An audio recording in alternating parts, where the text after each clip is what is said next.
Welcome to the next installment of So You Wanna Be in the Navy. In this one, we'll be talking about things you newbies might not get from other people/service members. Again, this one shouldn't be that long, and if this one doesn't run that long, fingers crossed, I'll also be talking about ratings and the different communities in the Navy. Ratings being your job. So, things you newbies might not get from other people/service members. Now, this one, I pounded my brain for a while and I couldn't come up with too much. However, one of the biggest things that I wish I had had when I was coming into the Navy was if somebody had told me more about recruiting. Okay, now don't get me wrong. Most recruiters are trying to do good or trying to do their best for the Navy, but a recruiter's job is to meet quota. What does that mean? That means that if the Navy says, hey, we need more of these jobs, we need you to fill these spots for junior people in these jobs, the recruiter is going to push to get people into those jobs. He's going to come. You're going to come in. You're going to take your ASVAB. You're going to get everything ready, and he's going to be like, "Here's the jobs that you can pick from."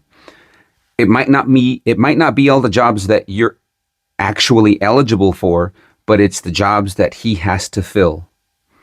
So, with that, one of the things that the Navy is always hurting for is people in the nuclear program, aka the nuke program.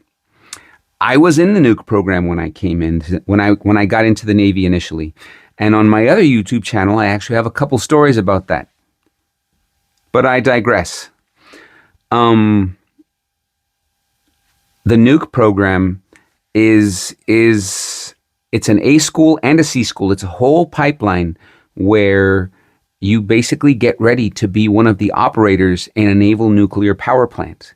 Okay, which is it's a very high stress, high demand, high speed community.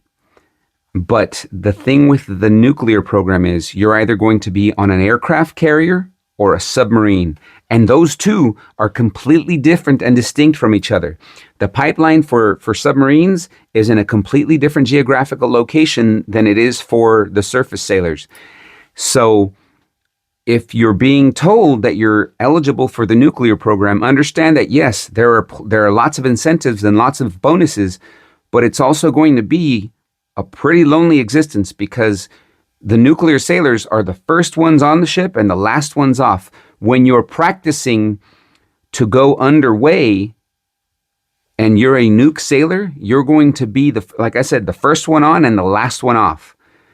And again, if you're operating a nuclear power plant and you're on a submarine, now granted, I don't think that there's women on a submarine yet, but it's probably going to happen. If you're a nuke and you're on an aircraft carrier, you better be ready to be in the guts of that ship basically your whole existence. I mean, yes, you'll be able to go up and eat and have some time, but it's going to be something. And I'm not trying to scare anybody. If the thought of being in that is cool with you, if you're excited for it, do it. Absolutely do it. But the nuclear power program, it can be something. All right. There's a lot of math. There's a lot of different things and the different stages of training. And at the end of that, you get to choose. You'll choose your orders again from what they have. Just remember, if you're not a submarine sailor, and the submarine bases are, sometimes they're in the same places as the surface ships, but there are submarine bases that are not where surface ships are, and vice versa. So let's see. That's I've talked about as much as I can about the nuclear program. Oh, if your recruiter tells you, you can go nuke and there's blah, blah, blah, blah, blah, and there's all these incentives and you don't want to go nuke, don't go nuke. If you're smart enough and you're qualified to go nuke, there are plenty of other jobs that you can do. And if you want to know more about those, let me know in the comments. Um, oh, another thing you should probably know is pick your battles. Okay, just because you're right or just because you think you're right doesn't mean that it's a battle that you should fight. I learned this the not easy way. A good friend of mine um, ended up helping me realize this, that some battles, they're just not worth fighting.